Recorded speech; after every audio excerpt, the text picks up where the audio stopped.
Good evening, everyone. Thank you so much for coming to Children's Health Council. We have a wonderful speaker this evening that I'm excited to introduce. Tonight we're going to be talking about fostering happiness habits in your team. A very important topic. We've really, through media and other venues, have really been impacted quite negatively with a lot of things that are going on in our world right now. And so it's really wonderful and positive to be talking about happiness for a change. I want to tell you a little bit about us here at CHC and then introduce our wonderful speaker. All right, so CHC, for those of you who don't know, is a community-based nonprofit organization. We support children, teens, young adults, and families who are impacted by mental health and learning issues. And we basically want what everybody else wants, including all of you, for our kids and teens. We want young people to realize their dreams, to stop hurting, to feel better, and to have a brighter future. We truly have a wonderful vision, which is we do believe in the promise and potential of every child, teen, and young adult. And our goal is to help remove the barriers to learning and to mental health so that young people can become resilient, happy, and successful in the future. And the way that we remove these barriers is we really don't want anything to interfere in access to care. So regardless of language, ability to pay, or location, we are trying to be there for all young people and their families. We have an integrated model of care. So we look at the whole child and the whole teen and believe this is the best approach with really understanding how to best support young people. And we have 4 areas of expertise: ADHD, learning differences, autism, and anxiety and depression in young people and young adults. We have 4 divisions: our clinical services division, community connections, which this is a part of, and we're happy to provide these free parent education series. Sand Hill School and SW Clark School. If you go on our website, chconline.org, you'll find plenty of information about our organization.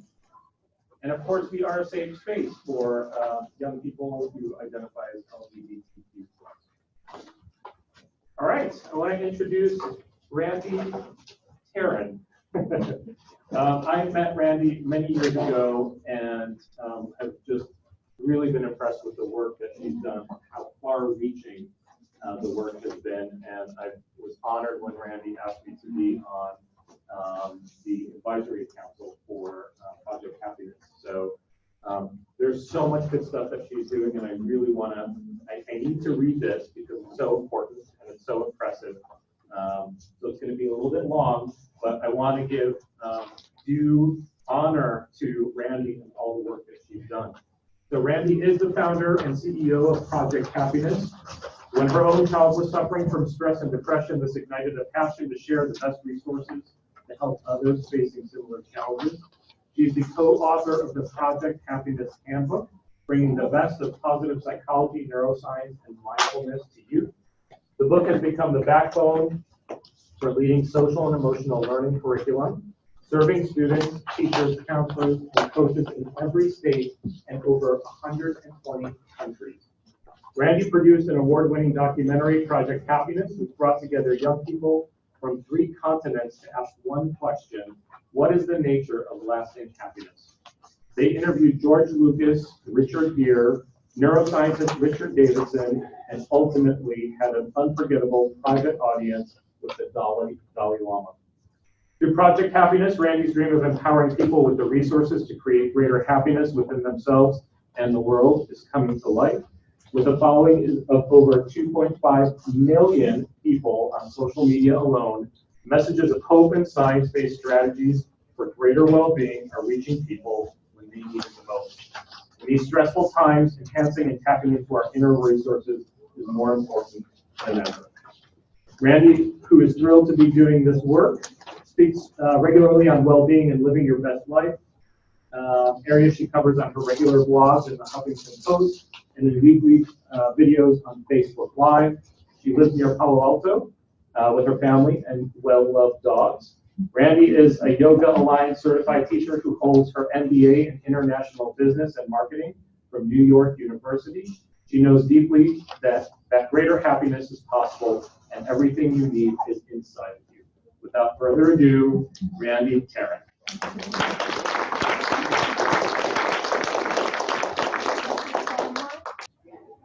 I'm so happy to be here with you tonight. I want to ask you, raise your hands if you are. So this whole journey started for me when my own daughter was going through a really difficult time, and I was looking for solutions.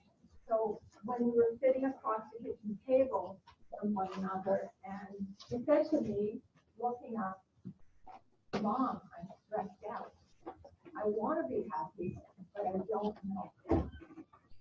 So habits work so much better than willpower, because willpower starts at the beginning of the day. Do you ever know that, I don't know, if you want to eat healthy or something like that, so you start the day and it's all, you're eating the healthy stuff, but by the end of the night, sitting in front of the TV, and there's cookies or the chips or whatever, the willpower, I don't know about you, but for me, it runs away. And that's what happens with willpower. Randy, there's a very strange noise. Feedback. I'm gonna check. I wonder if someone friends so they can adjust it. Thank you. I do hear it. I'm trying to talk over. We're doing good. So happiness is possible through intentional habit changes. Why? Because 50% of our happiness is due to our genetics. Only 10% is due to external circumstances. We would think it was more. That figure actually surprised me, but it's only 10%. And a full 40% is due to the activities and the thoughts that we practice, that we just like a muscle. You work out at the gym, your muscle will grow bigger with practice. It's the same as our happiness. Okay, so we've divided it in a very easy, fun way to talk about, to think about, in a way that the brain relates to these ideas. So we broke it down to Mindful Monday, and that covers all of mindfulness and motivation, all these things. And by the way, this is all available on our social media. So that's on Facebook, if you guys are on Facebook, or on Instagram, or you can get it in your daily email. And a lot of people love that, just like a morning vitamin. And we've broken it down to Mindful Mondays, Gratitude Tuesdays. You've got a sample of that right now. Wednesday, Wellness, and that also has to do with self-care, taking care of yourself. Thoughtful Thursday, which is altruism, paying it forward, and Freedom Friday, which is letting go of those limiting beliefs and tuning into your authentic self and vulnerability, and being, who you were meant to be. There's a lot of freedom in that. And then Saturday Social, which is our social connections and also our nature connections. You ever notice that when you go out into nature, there's all of a sudden you can get back to yourself, in a way. And in this crazy world, there's so little time. How many of you have a to-do list that is ridiculous? Right? So, we have to intentionally, that's where we come with the intention of making the time, making the space to do that kind of stuff. And Sunday Soul has to do with meaning, purpose, coming back to that inner voice, that inner knowing that we can connect to in the stillness. We all have it, but sometimes our mind is so chattery that we forget. So that's what Sunday is all about. Okay.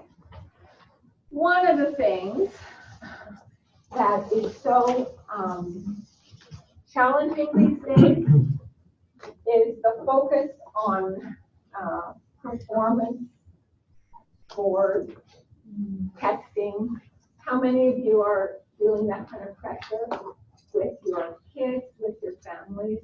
I mean, this valley is full of it, right? There's a knowing laugh right there.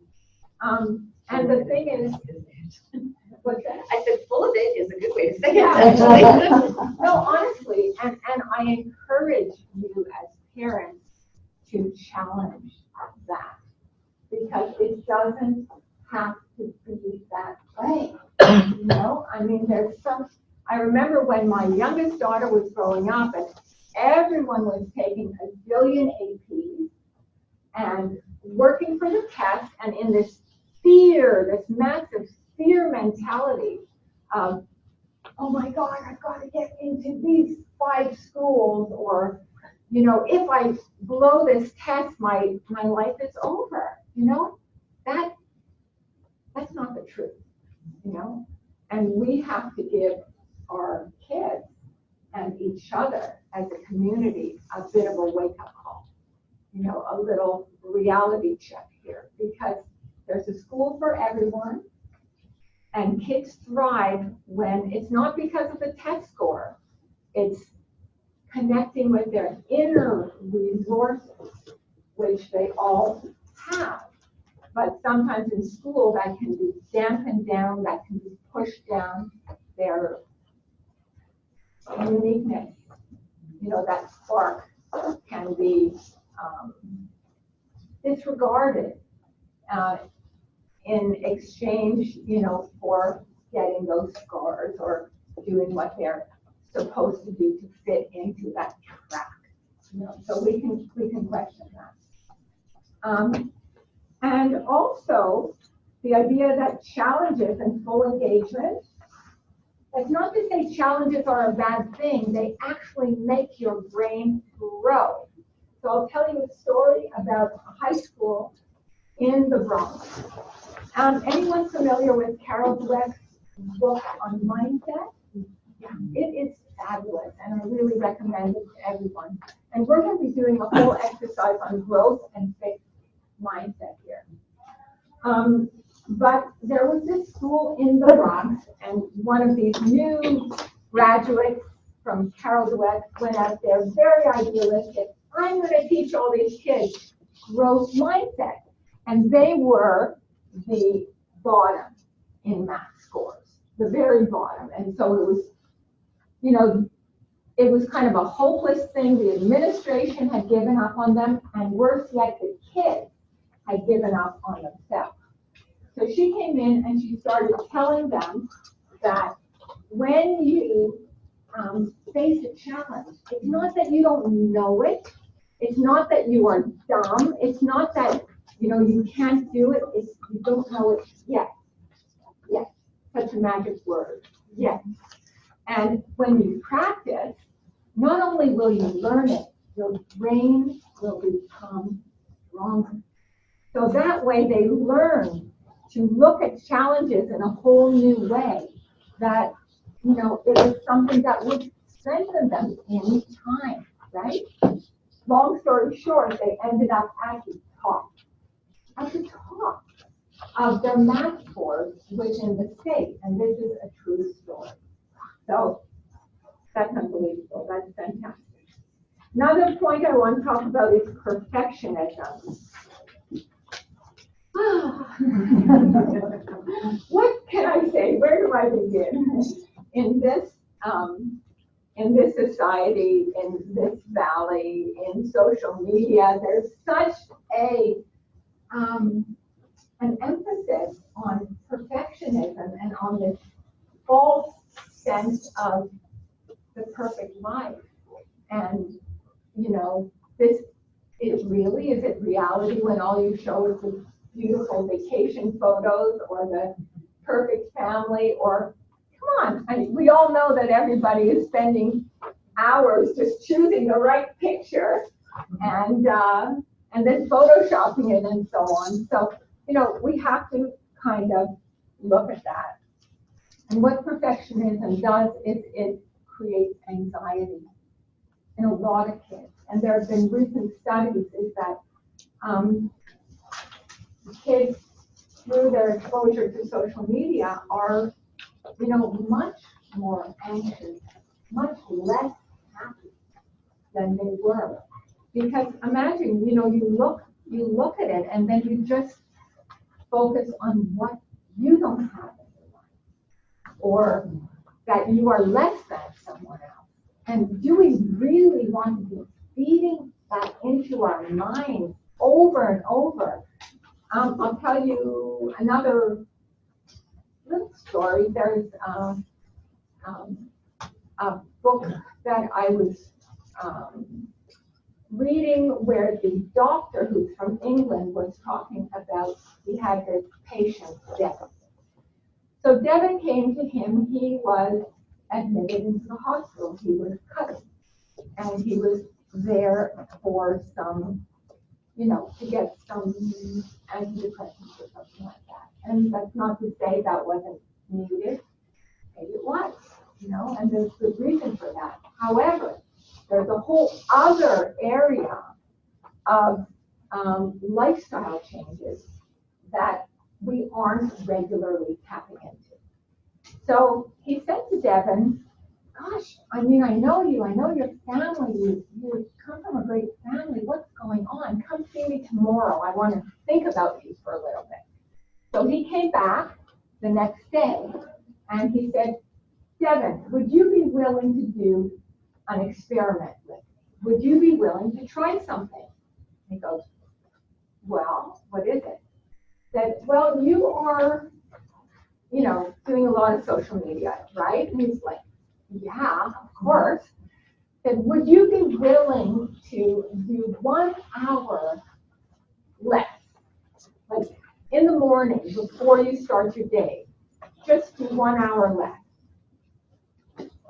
He said, yeah, okay, fine, I'll give it a try.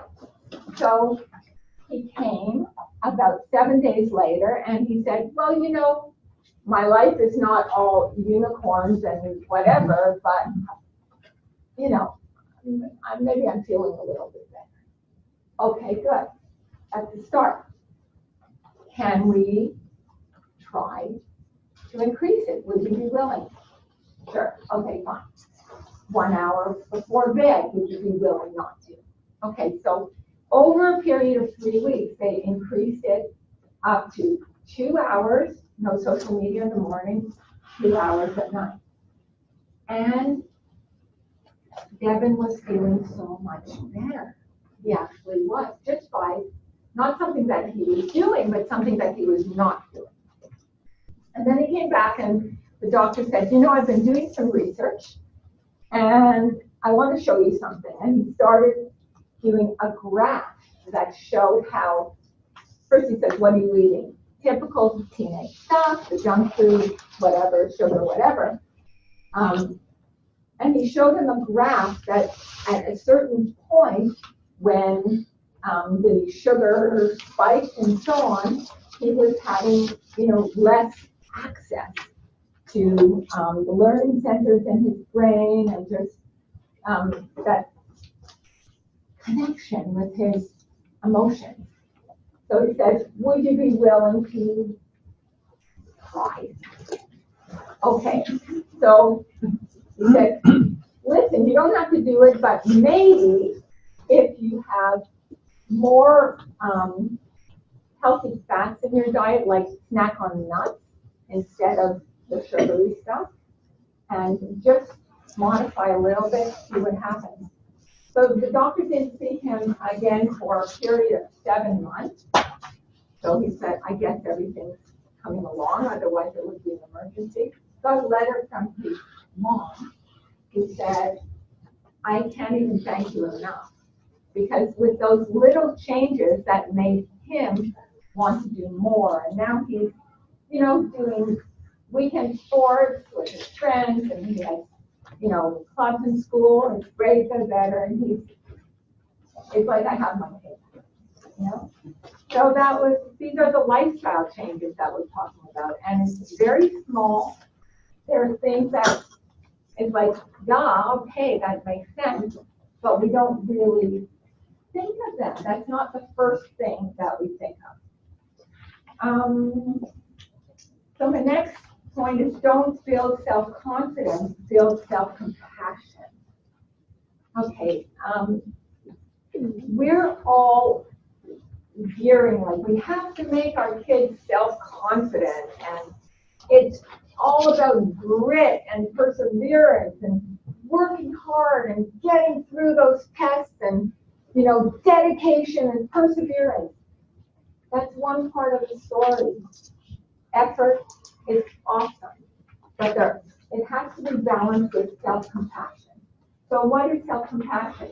There's Dr. Kristen Neff, and she talks about 3 aspects of self-compassion. One is be mindful, knowing when, gosh, that was a hard day, or I'm really feeling stuck, or they were really mean to me and I'm feeling bad, you know? So being aware of that without obsessing on it, but just being aware of it. Number 2 is talking to yourself as if you would to a good friend. So what would you say to your best friend? You'd probably say, hey, don't beat yourself up, you know? Don't talk to yourself like, you're not the idiot, you're not the one. You know, the situation was hard, and you're doing the best that you can, and you will get through this, you've gotten through so much. And then the third part is common humanity. So knowing that, you know, I'm not the only one who's experiencing this tough time. There's a lot of people who are. We're all bonded in this. You know, if a kid is being bullied in school, there are a lot of kids that are being bullied. It's a systemic problem, so you feel less alone. You know, that's not to say that fixes it exactly, but it's a way of hope in another way. So now I need a volunteer, because we're going to talk about growth and fixed mindset. So I need somebody brave, and it could be one of our kids, if you're up for it. Yeah, great. Okay, so yay.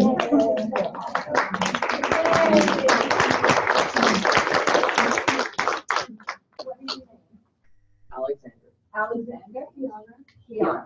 Okay. Aren't they brave, right? Okay, so I'm going to do one scenario with you first, and then I'm going to do one with you. Okay? So we're going to talk about growth and fixed mindset. So a fixed mindset is when you believe that your intelligence and your personality and your character, your potential are carved in stone. You're either good in math or you're not, for example. And, you know, good in sports or not. And that's from when you were baby, right? And the growth mindset is that you can learn something, your intelligence, your personality, your character. You can learn. Anything can be learned. And a person's true potential is unknown and actually unknown. So I will do the fixed mindset, and you will be the growth mindset. I'm going to go back and forth between the two. So she's fixed on growth? No, you're going to be also growth, but I'm going to go back and forth to you. So the first one is desire. So when you're got the growth mindset, what would you say to yourself? Should say what's on there. Just read that first. Stretch myself, take risks, and learn. Bring on the challenges. Bring on the challenges. I'm going to be the fixed mindset, and what I say is, well, I have to look smart in every situation, and I have to prove myself over and over again. Never fail. That's what I say. I don't want to be embarrassed if I fail. So that's the fixed mindset. Now, when we're talking about situations, I'm going to ask you to read this. will this allow me to grow? Will this help me overcome some of my challenges? You're interested in growing, huh? And overcoming your challenges? That's the growth mindset? Yeah. I don't look at it that way. I look at it as, will I succeed or will I fail? Will I look smart or will I look dumb? And you know, I don't want to look dumb, right? What about dealing with setbacks? What do you say? I failed. I'll try harder next time. You fail. So you didn't do the thing well. I look at it differently. I say, it's not about the activity. I am a failure. My identity, I identify, I am a failure. In fact, I'm incomplete. It doesn't feel good, but that's the way I feel. What about when you face challenges? Embrace challenges, persist in the face of setbacks. Good for you. You like those challenges. Well, I avoid them. I'm not interested in challenges. If there's a challenge, I'm going to go the other way. And I might give up easily because, again, I don't want to be embarrassed. You guys get that? I don't want that. Okay, what about effort? Growth and learning require effort. Well, that may be true, but my motto is why bother? It's not going to change anything. You know? Why even try?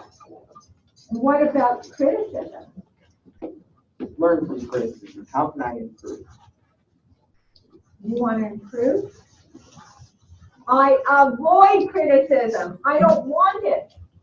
What about the sense of others? Find lessons and inspiration in other people. You want to do this one? Okay, do it.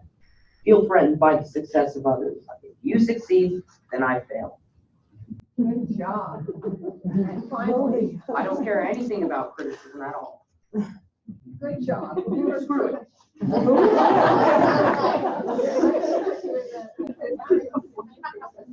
Ever higher levels of Plateau early and achieve my less than full potential. Well, that could be, but that's the way you think. And you're sticking to it, right? Okay, so here's the scenario, you guys. You had to do a presentation at school, and it didn't go well. In fact, it went really not well. It was not that great. So as and you're going to be sick. Okay? Yep, that accurately describes me. Okay. So why don't you start as a fixed mindset, and the presentation wasn't good. What kind of self-talk? What would you be saying to yourself? If I didn't do well, Yeah. I am such a total dummy. What else? Well, then if I was told that I didn't do well, I have to accept that. I'm not good at it. And you might never ever be good? Probably never. I'm probably going to suck forever. Will you want to try to do that presentation again? Nope, because it's just gonna make me look like a total failure again. Wow. Wow. You were excellent at That's because it accurately describes me. Well, I want to tell you, you have a choice. Let's go to the growth mindset now. So you gave the presentation, and it didn't go well, but you have a different way of looking at it. What would you say to yourself? I can just try and work to relearn the material, and then I'm ready to come into the presentation. Fantastic. Let us give them both a and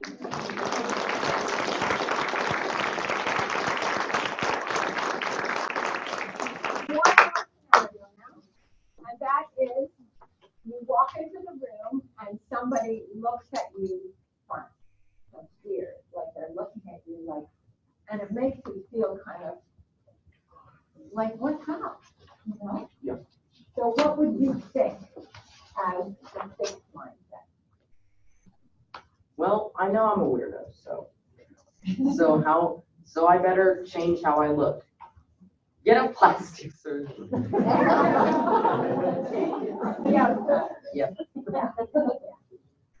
And you feel kind of bad about maybe something wrong with you, right? Mhm. It's not maybe you feel down.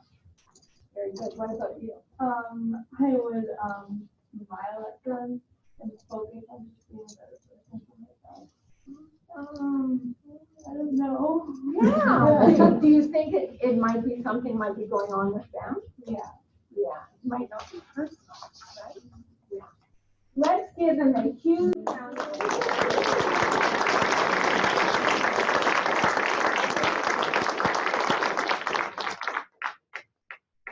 So that's the fixed and the growth mindset. And we can see that there is a choice. So once people know that they have a choice, I'm going to simplify it, because for kids in grade schools, we bring it down to, are you listening to your inner meanie? That's your fixed mindset, the one that would just tear you down. Or are you listening to your inner friend, who is your coach? And by the way, these voices are not just for kids, it's for all of us, right? Yeah. So inner meaning, inner coach, we have the choice, right? Now this is another aspect of mindfulness that's really important. There's a really cute video that I'd love you all to hear.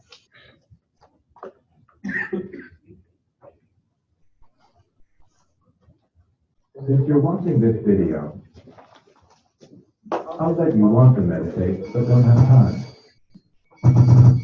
Maybe you've tried to meditate but had some trouble. Maybe you had a wonderful experience meditating over there, but just can't find that same feeling over here. So my name is Marty Thorson, and in this video I'm going to introduce you to the technique of one-moment meditation. Then you can meditate whenever you need to. Like when you're feeling stressed, or feeling angry. Maybe you're having trouble sleeping, or you're feeling anxious.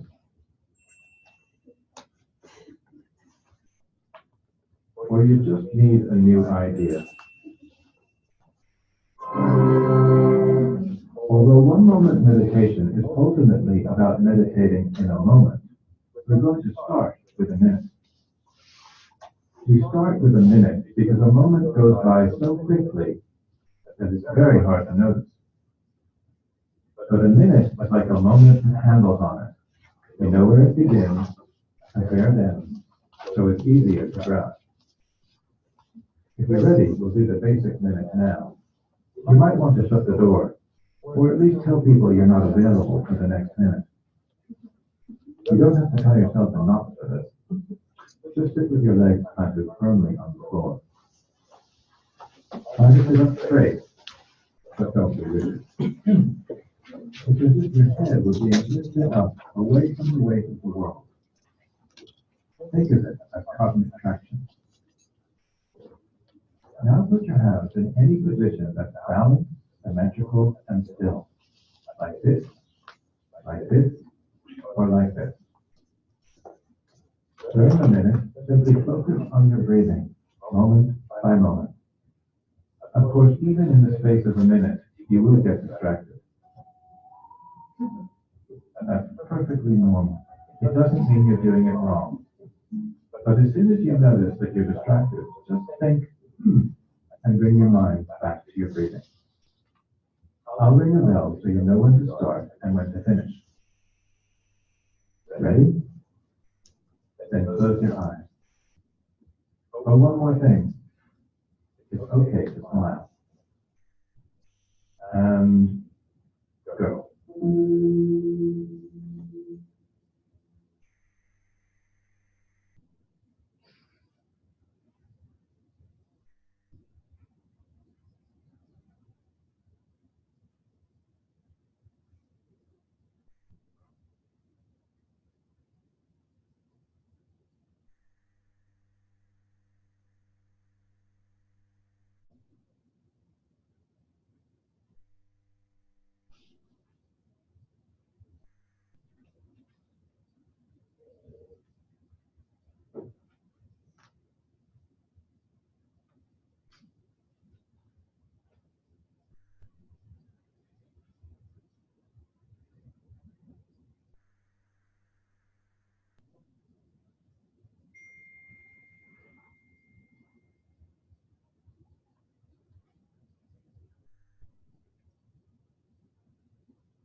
As you open your eyes, notice how you feel right now. Maybe a little bit refreshed, a little bit more awake, a little bit more open-minded. Not bad for a minute. And the more you do it, the better it gets. But please don't ever do the basic minute for longer than a minute. Don't be macho about it. Because the point of the basic minute is to show you that you can make a meaningful change in your state of mind quickly. So if you do it for longer, you're cheating. With one moment's meditation, you can also learn how to do the portable minute, which is very useful when you're standing in line, on the train, or stuck in a boring meeting. You can also learn the bonus minute, the surprise minute, and the emergency minute. With one moment's meditation, you can also learn how to reduce the length of the basic minute step by step until it only takes a moment. And when you can meditate in a moment, your whole day can be filled with meditation because it takes no time at all.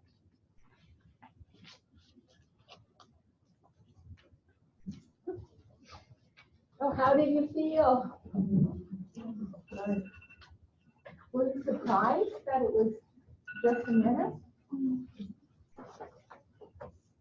Is that could switch the mood in just a very short amount of time? So how many of you might be able to find a minute to just give yourself a reset? Any of you currently have a mindfulness practice, or are you familiar with mindfulness? Yeah. Yes. Yeah, there's a few of you. So that's kind of a superpower. If you can learn this, and a friend of mine calls them slices of joy. So you don't have to, be on top of a mountain and, or sitting in a cave in the perfect position. It's just noticing some of the things that are working, slices of joy, and just taking time to breathe. Breathe in, breathe out. One thing I want to share with you right now is the box breath. So, have you heard of it? Anybody else heard of it? Box breath. Yeah, that's a box. So, basically, I'll explain to you. You breathe in for 4, at the side of the box. Hold for 4. Breathe out for 4. And hold that for 4. And that is very, very calming, especially if you feel your mind starting to race. So let's do that together. Everyone, close your eyes or keep them open, and I'm going to count. Breathe in. 1, 2, 3, 4. Hold. 1, 2, 3, 4. Exhale. 1, 2, 3, 4. Hold. 1, 2, 3, 4. One more round. Breathe in. 1, 2, 3, 4. Hold. 1,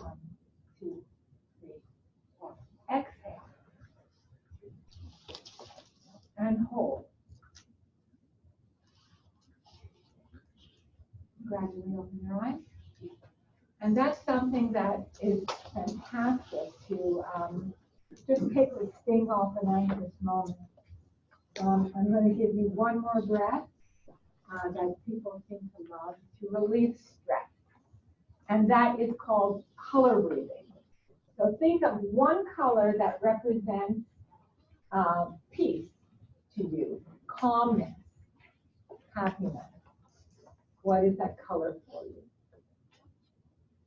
Lavender. Lavender, pink, white, green, Yellow. yellow. Okay. Next, choose a color that represents stress, anxiety, nervousness, whatever, all of that stuff. What color would that be? Black. Black. Red. Red. Red.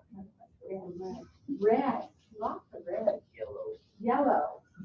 Great. Okay, so you got your two colors. And close your eyes for a second and breathe in the color of peace.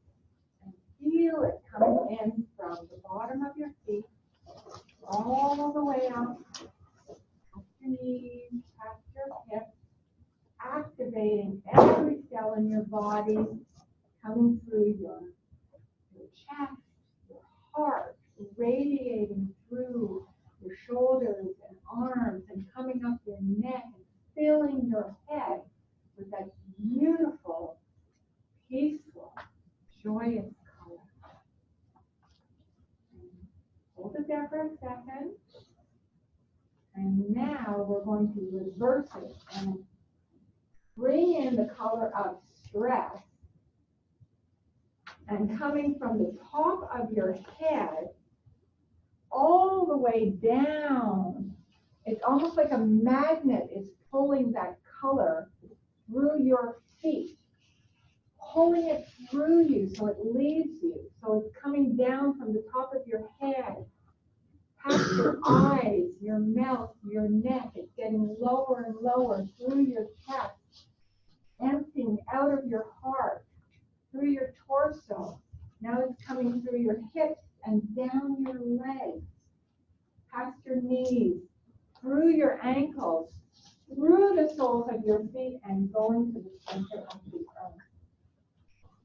Leaving you.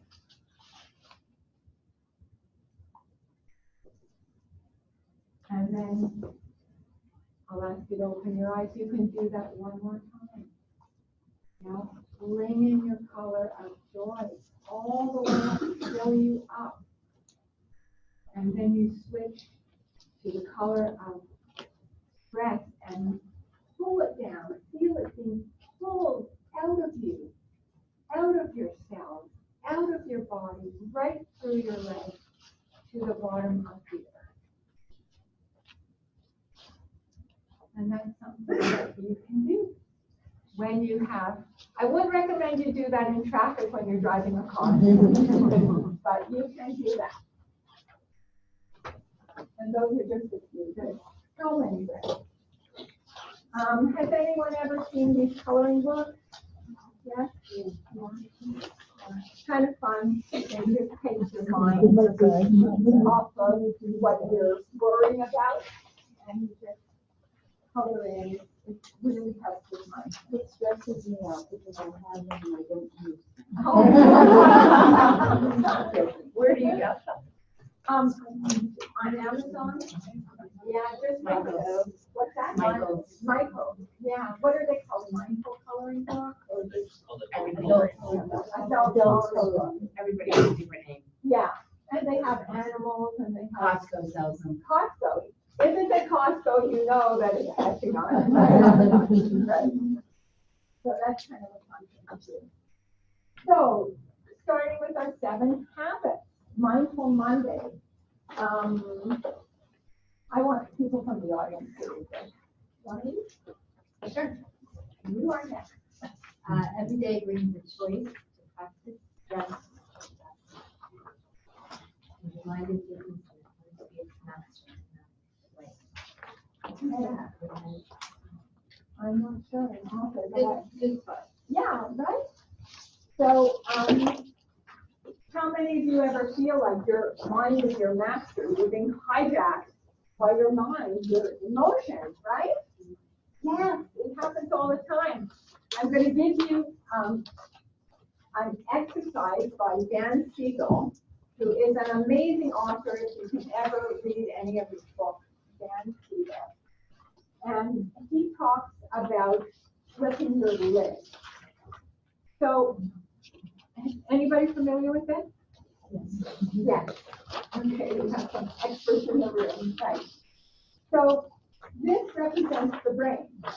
If you see, like, this is kind of the front of the brain, and this is the brain stem, and the limbic area over here, and underneath is the amygdala, which is the center of fight, flight, or freeze.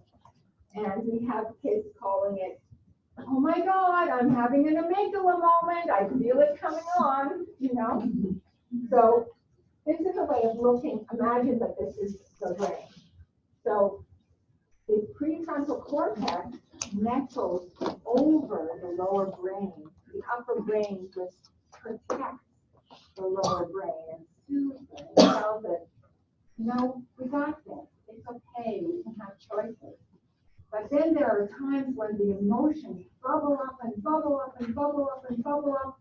The amygdala gets activated and builds up, and then you flip your lid.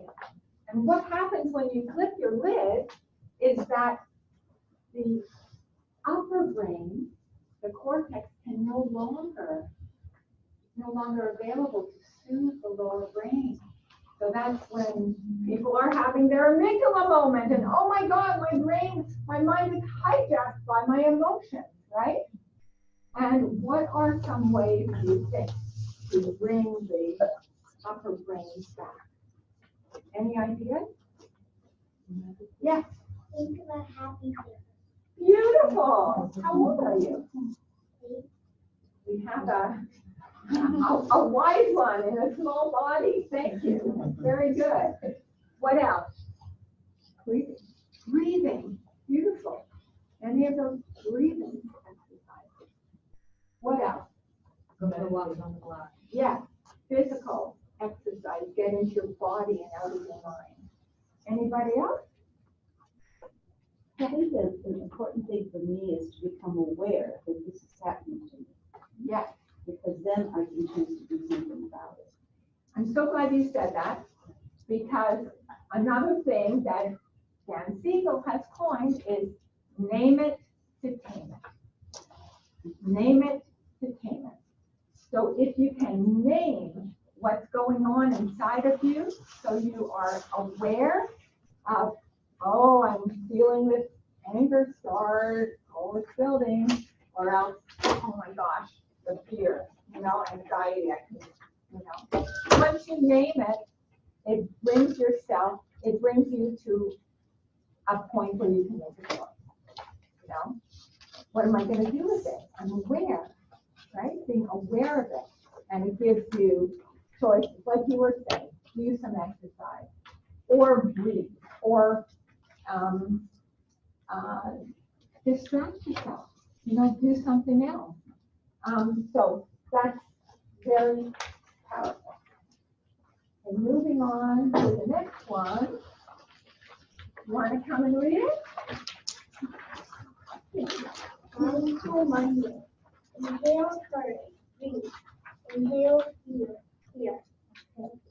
Very good.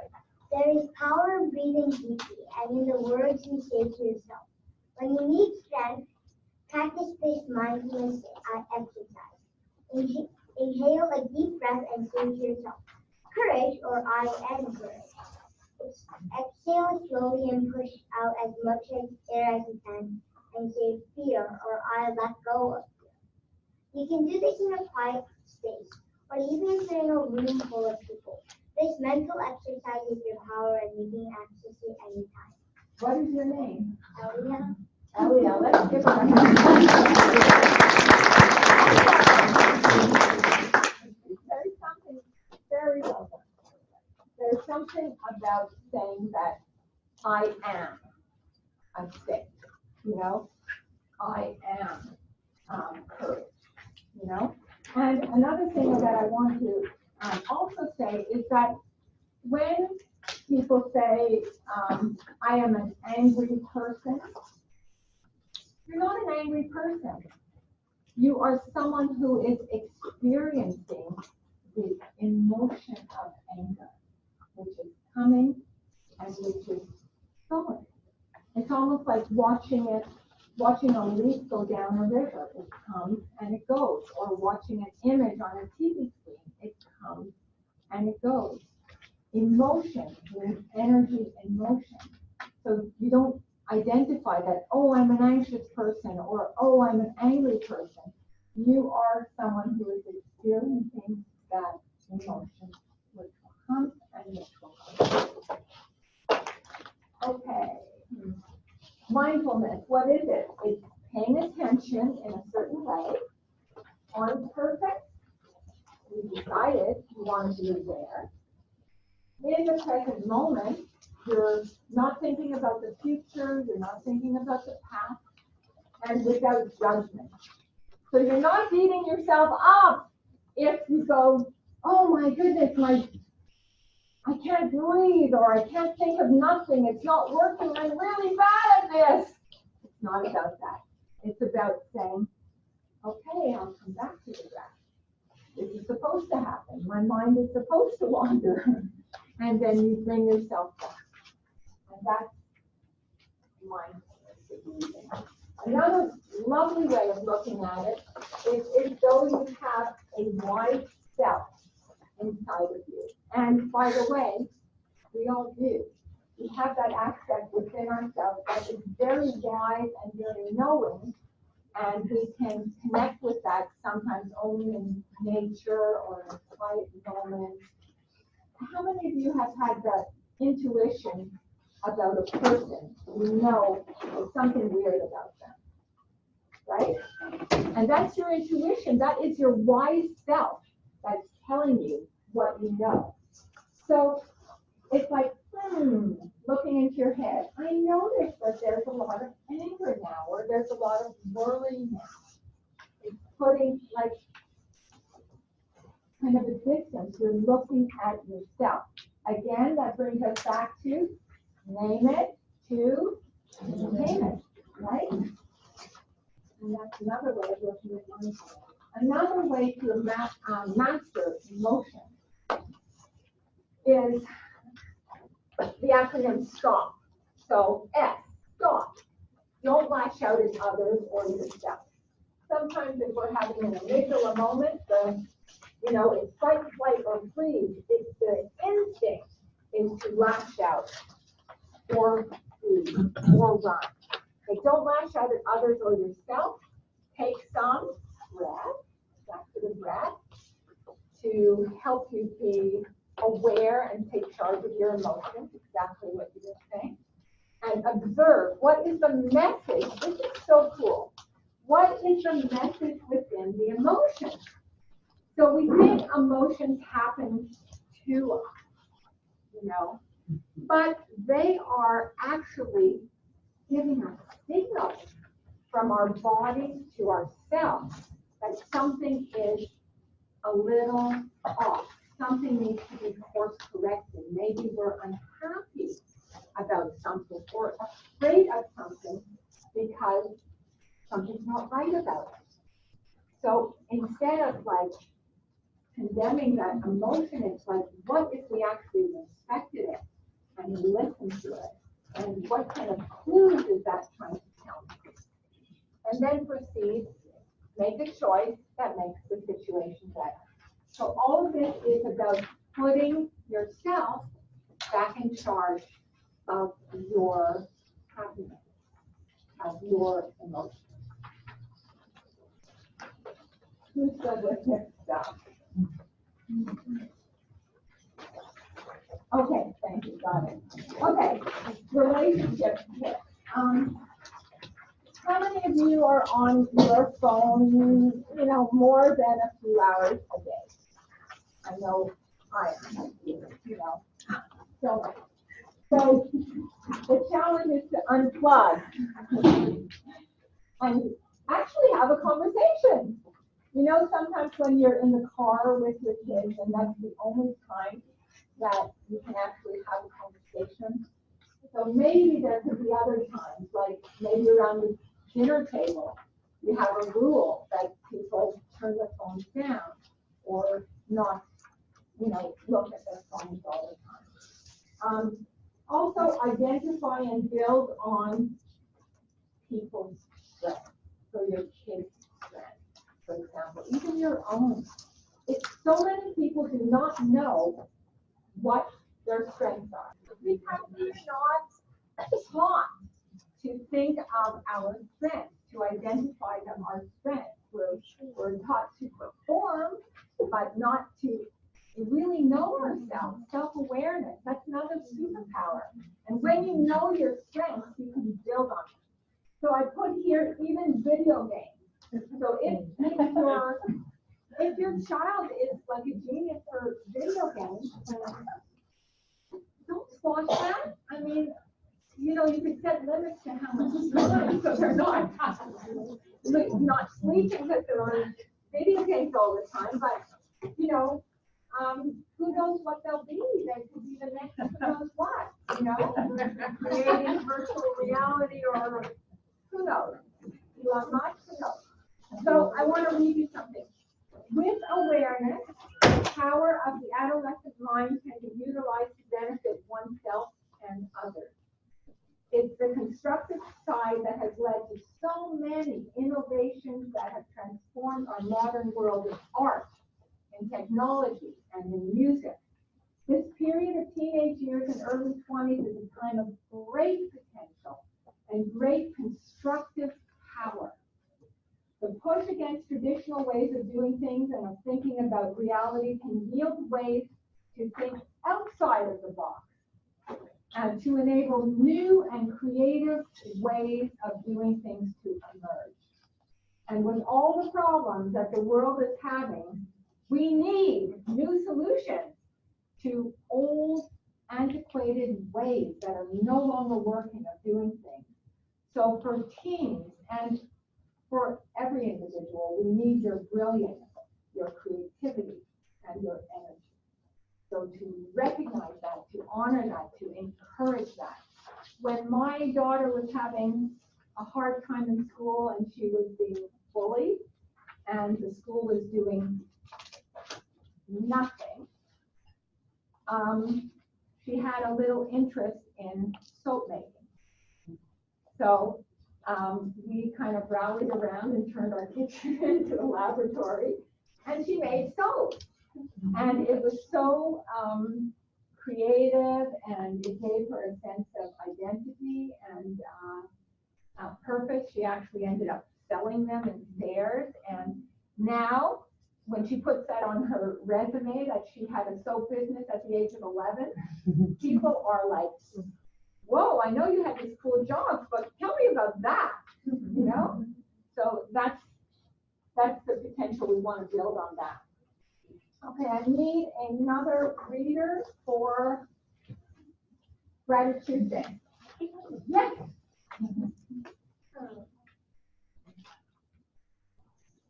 Gratitude Day. Go 24 hours without complaining, not even once. Then watch how your life starts changing. We tend to think that being unhappy leads people to complain, but it's truer to say that complaining leads to people becoming unhappy. Thank you. Wonderful. So how many people know people that complain a lot? How many people are people that complain?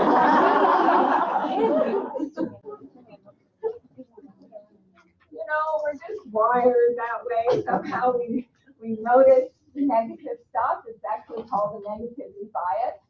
And, you know, throughout millennia, we were in evolution, we were created to notice the scary things or the bad things so we could defend ourselves from that lion and so on. But it's not like that anymore. We don't have lions running around. but we still tend to complain. So this is a challenge for everybody here. Really try and go 24 hours without complaining, and offer that to your families as well. And it's harder than you think, you know? And some people put like a hair elastic around their wrist, and when they hear themselves saying something either mean to themselves or complaining, they just snap out of it. And they give themselves a little gentle snap. And that's the way of just, again, coming into more awareness of it. Are you talking about complaining out loud or also silently complaining? Silently also. Whether we say it out loud or not, it's very alive within us. Yeah. Even that negative self-talk, we don't have to say it out loud, but if you charted how many times in the day you said something not so nice to yourself, you would be lower. Okay. Somebody else from this side. A reader. Thank you. My accent, okay. Sure.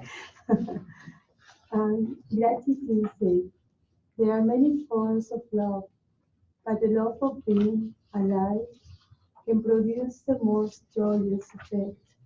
It is a simple feeling of being grateful to be here on earth. If you are reading this right now, you are capable of this feeling. Beautiful. What's your name? Claudia. Claudia. Thank you. Let's give it a So we can be grateful for anything, even the feeling of being alive. And some of the studies show that when we take away stuff, like if somebody has an illness, for example, and then all of a sudden they appreciate what it is to be well, right? Okay, next. Okay, these are just some facts that what gratitude does, but basically I'll summarize that studies show that you can have 25% more life satisfaction if you practice gratitude. Has anyone ever done a gratitude letter? Yes, you've done a lot. So what that is write a letter to somebody who has changed your life, who has seen things in you that you may not have seen in yourself, who always had your back, you knew that they were there for you. Write them a letter, and then if they're around, pick up the phone and read it to them. I promise you, it will make your day, and it will certainly make theirs. Okay. Somebody else. Until wellness, food is the most abused diet in the world. Exercise is the most underutilized and stressful. Your body's ability to heal is greater than anyone permitted you to believe. Use food as medicine, exercise as reconnection. Right. And this is common knowledge, right? We know that we're supposed to sleep. We're supposed to have energizing food, and what's the other one? Food, sleep, and exercise. Right. So, but how many of us do it regularly? That's what we're talking about, making it a habit. So if you can make it into a habit, then honestly, it's going to energize your life. It will improve your brain function, your ability to absorb knowledge. It's really super important. How many of you have a regular exercise practice? A lot of you. That's fantastic. Okay. What is it? Just shout out what you do. Dance. Walking. Jogging. Yoga. Hiking. Swimming, hiking with this, I heard. Weights. Weights. Great. Okay. Another thing. I'll read this. Self-care is how you take your power back. Self-care is a way of recharging. Nourish your body, give it rest, stretch, and take a break. Every day you use your energy, and self-care rituals are a way to get back to 100%. How many of you do a lot of taking care of other people? You think self-care is important? No? You can't pour from an empty cup. So you have to do things that fill you up so that you have more to give. What are some ways that you can do self-care? Pedicure, exercise, Get the right amount of food, sleep, and nutrition. food, sleep, and nutrition. Massage, love it. Meditate. Hugs. Hugs are very good. Get the oxytocin going. Great. Okay, who else? Sure. You've never really lived until you've done something for someone who can never repay you. Secret to a meaningful life. Feel good, be good. So many studies show that when you extend yourself to somebody else, you actually have a longer lasting happiness than, for example, if you bought a new pair of shoes or got a new phone. And I'll tell you a quick story about, there was a woman who was volunteering in an after-school program. And she was in her late 70s, and no one could believe how inspiring and energetic she was. And she was just amazing. And this one volunteer was a young girl in her 20s, came up to her and said, you know, Gloria, tell me, what is it about you? How do you keep on going? Why do you do this, you know? And she said, well, to tell you the truth, I'm dying of cancer. But this is the only time of the week, these 20 hours when I am with all these kids, that I forget about. And I can really feel it. That's just one example. And Thoughtful Thursday, compassion. Simple ways to show compassion. Actively listen, spend time together, cook a meal, pick up groceries, be present. My working definition of compassion is that it is a motivational state that is associated with the propensity to relieve the suffering of others. Dr. So how many people have engaged in compassion or received compassion from others, right? And you know how good that makes you feel, right? That's the kind of happiness that no one can take away. Friday freedom. That's a good one.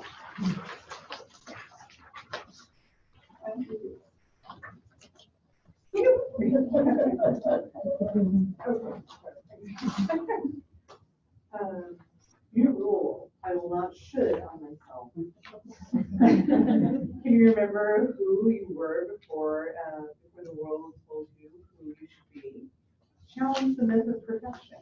Give yourself permission to be human. Love it. Thank you. So how many people sometimes feel the pressure that you have to have the perfect family or the perfect house, neat and clean, or, you know, the car, the social media, whatever, the grade. There's a lot of shoulds floating around in this society. So again, that brings us back to, we can challenge that myth of perfection. It only brings pressure. They say compare leads to despair. Who needs it, right? Another Friday freedom.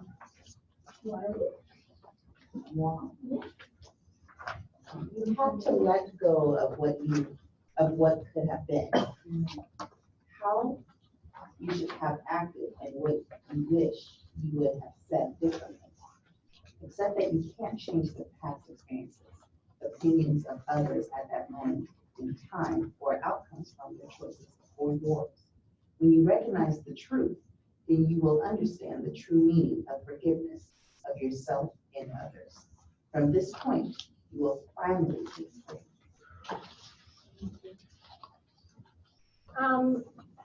Regret is an insidious thing. It can permeate our souls if we let it. Instead of beating ourselves up again, that common thing, ask yourself always two questions. These are my favorite go-to questions. What have I learned from that situation when the situation was challenging, or it didn't feel good, or it didn't turn out the way I wanted? What have I learned about that situation, about myself, about people in general? And the second question is, how has it made me stronger?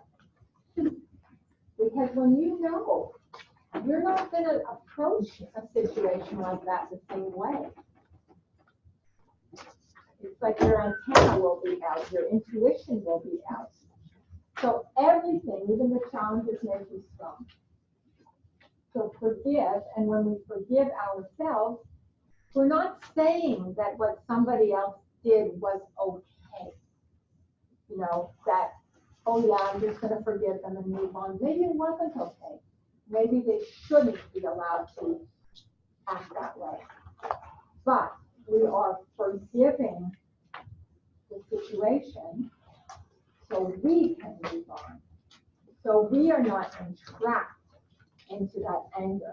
What do they say when you hold a grudge or burning coals that you want to throw to somebody else? You end up burning yourself. It's the same thing.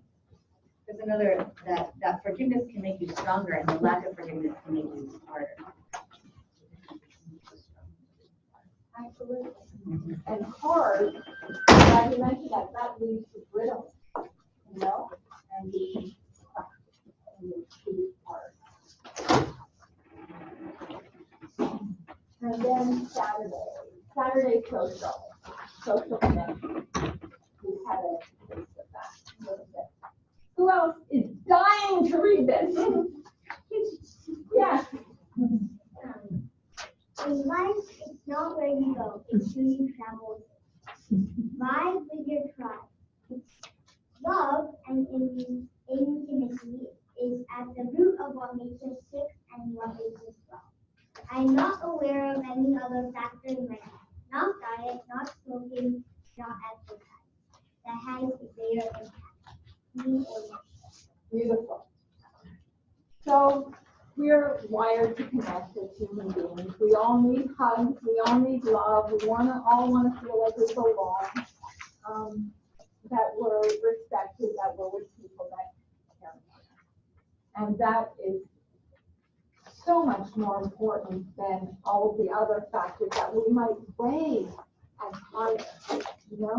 So think of civilizations all around the world, even what you would call so-called primitive situations, and they seem to be happy. Why? Because there's still a sense of community. Okay. Julie, I'll ask you to read this.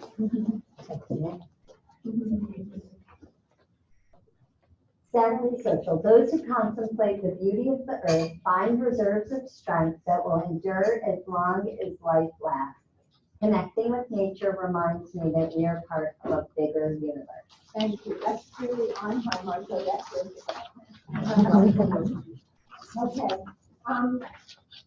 How many of you get into nature once every couple of weeks? Every day. Every day. You get the grand prize. Well, just when you go outside, you can be aware. Look. Then you get in your car or whatever, you get out of your car. And you get perspective on things. Not only what's going on in your life, but also when you have those moments of awe, like if you're looking at a starry sky, for example, and you feel like you're placed within the world as much, your problems somehow don't seem so big. And then Sunday soul. I'll do this one. Place your hand over your heart. Feel that? That's called your purpose. You're alive for a reason. So this is very cool because sometimes it's hard to think, like, what is my purpose in life? Why am I even here, right? What matters to me? And there's two ways people approach it. One is what makes me feel most alive. When do I feel like hours feel like minutes?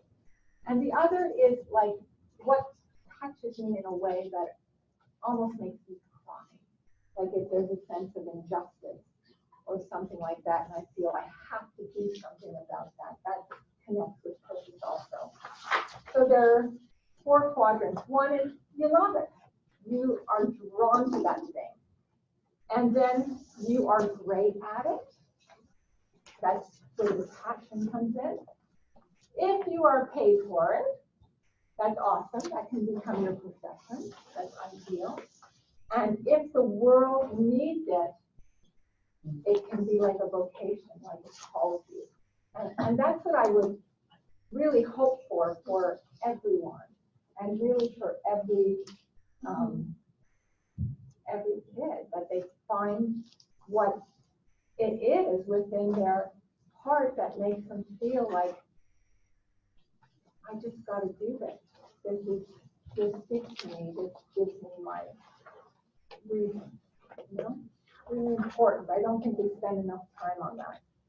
And then when the world says give up, hope whispers, try it one more.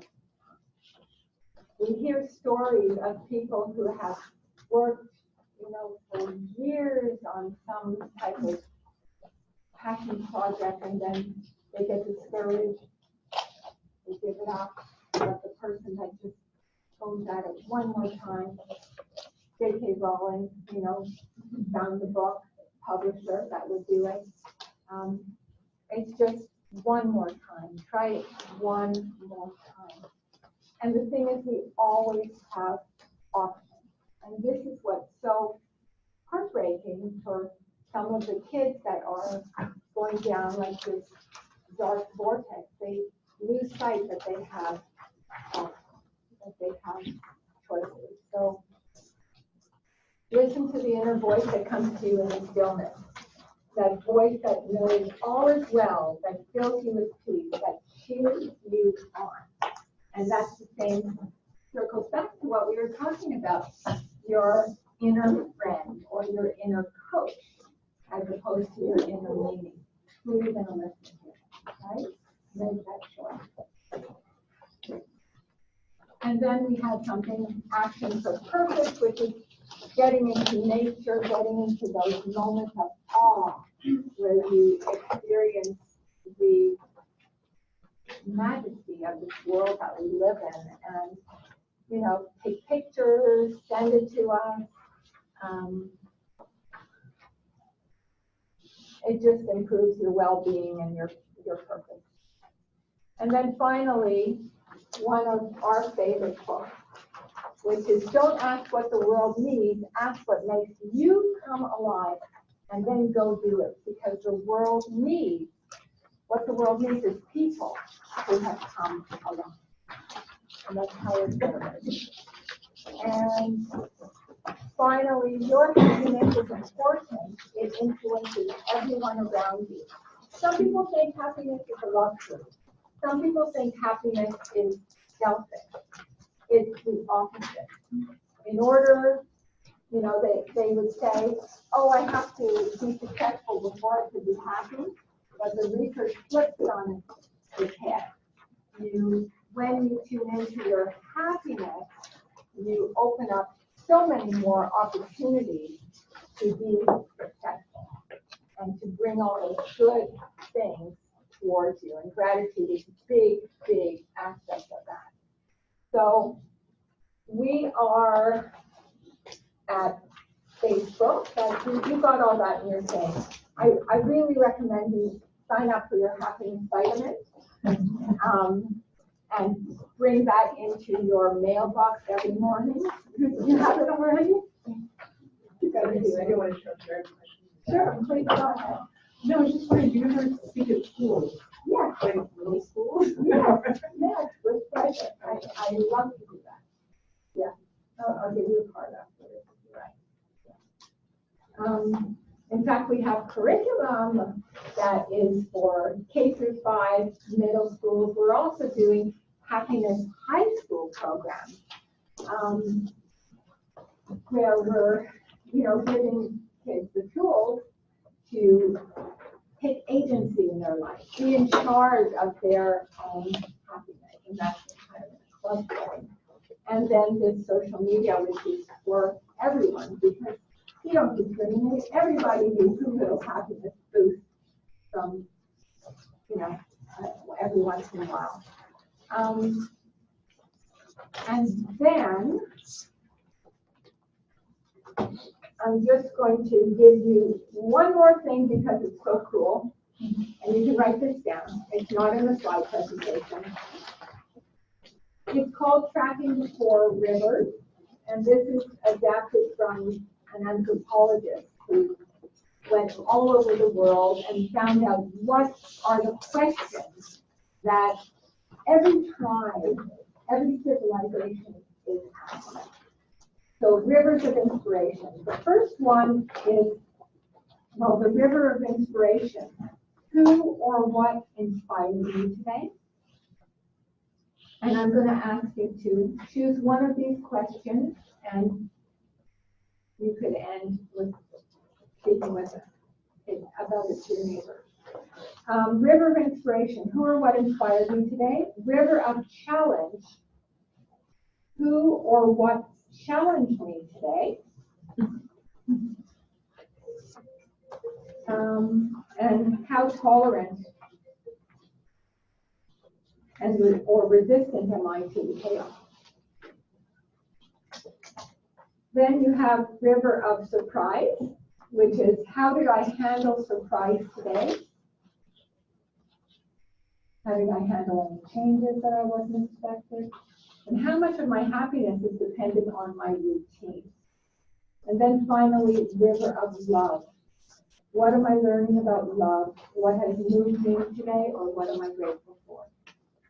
And you can use these with the people that you care about, or you can use yourself. Can you repeat the last one after you said that? Sure. What am I learning about love? What has touched me or moved me? And or what or who am I grateful for? So, what am I grateful for? So, I invite you, well, first of all, any questions, everyone? Yes. The last one is how do I handle love? Yes. Yeah, learning about that. It's what am I learning about love, and what has touched or moved me, and for what or who am I grateful for?